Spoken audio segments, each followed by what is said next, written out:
আসসালামু আলাইকুম। Hello everyone, আজকে আমি তোমাদেরকে দেখাবো স্বাস্থ্যকর ভেজালহীন আর কোনো রকম কোনো তেল ঘি কিছু ছাড়াই মাত্র একটা উপকরণ দিয়ে হোমমেড সেমাই। আমরা বাজার থেকে যে সেমাইটা কিনে এনে খাই সেটা অস্বাস্থ্যকর এবং নোংরা পরিবেশে তৈরি করা হয়। আবার অনেকে আছি দোকান থেকে কিনে আনা তৈলাক্ত সেমাইটা খেতেও চাই না। আর ঈদে তো মিষ্টিমুখ করানোর জন্য সেমাইয়ের আইটেমটা থাকতেই হয়, তা না হলে ঈদটাই অসম্পূর্ণ থেকে যায়। তো চলুন দেখে নিই ভেজাল মুক্ত একটা সেমাই কিভাবে আমরা তৈরি করছি। আমরা এখানে 2 কেজি পরিমাণ ময়দা নিয়েছি আর ময়দার মধ্যে টিউবওয়েলের নর্মাল পানিটাই দিয়ে মেখে নিচ্ছি। একদম ঘনও করা যাবে না, একদম পাতলাও করা যাবে না। আপনারা চাইলে আটা দিয়েও এটা করতে পারেন। আমার কাছে ময়দার সেমাইটাই খেতে খুব ভালো লাগে, তাই আমি ময়দা দিয়েই করছি। আমি ভিডিওতে দেখিয়ে দিচ্ছি যে কতটা শক্ত রেখেছি ময়দাটা। গ্রাম অঞ্চলে কিন্তু এই সেমাইটা খুবই জনপ্রিয়। আমরা গ্রামে 2 ঈদেই সেমাইটা তৈরি করে রাখি এবং সারা বছরই তারপরে রান্না করে খাওয়া হয়। এই সেমাইটা আমার অত্যন্ত পছন্দের একটি সেমাই। আমাদের মুন্সিগঞ্জ বিক্রমপুরে কিন্তু সব সময় রমজানের আগে এবং কুরবানির ঈদের আগে আমরা এই সেমাইটা তৈরি করে থাকি। আর এই সেমাইটা বানাতে কিন্তু তেমন কোনো ঝামেলাই নেই, একেবারে সহজ পদ্ধতিতেই তৈরি করা যায়। আমাদের মুন্সিগঞ্জ বিক্রমপুরের খুবই জনপ্রিয় সেমাইটা ভাবলাম আপনাদের সাথে শেয়ার করি।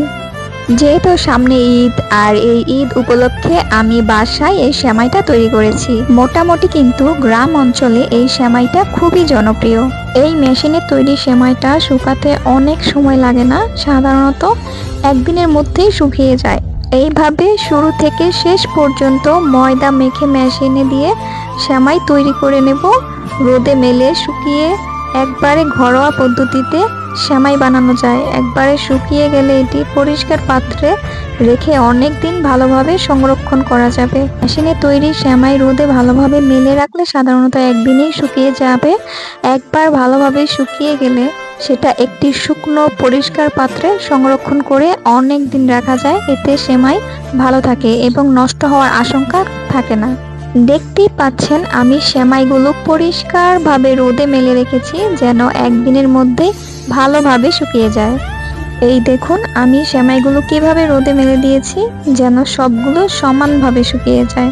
মেশিন থেকে সেমাইগুলো যখন বের হয় তখন মাঝে মাঝে একটু ময়দা ছিটিয়ে দিচ্ছি যাতে সেমাইগুলো একসাথে লেগে না যায় বা দলা না পাকায়।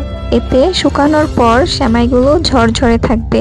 এইভাবে আমি হাত দিয়ে সেমাইগুলোকে আলাদা করে কেটে নিচ্ছি যাতে শুকানোর সময় একটার সঙ্গে আরেকটা লেগে না থাকে।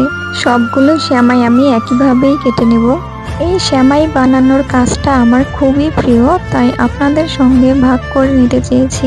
সবাইকে অসংখ্য ধন্যবাদ আমাকে সময় দেওয়ার জন্য। আপনারাও চাইলে এভাবেই ঘরেই সেমাই তৈরি করে নিতে পারেন। এটা খুবই স্বাস্থ্যকর ও নিরাপদ। বাজারের সেমাইয়ের চেয়ে এটা অনেক বেশি স্বাস্থ্যকর, ঘরোয়া আর নিশ্চিন্তে খাওয়ার মতো।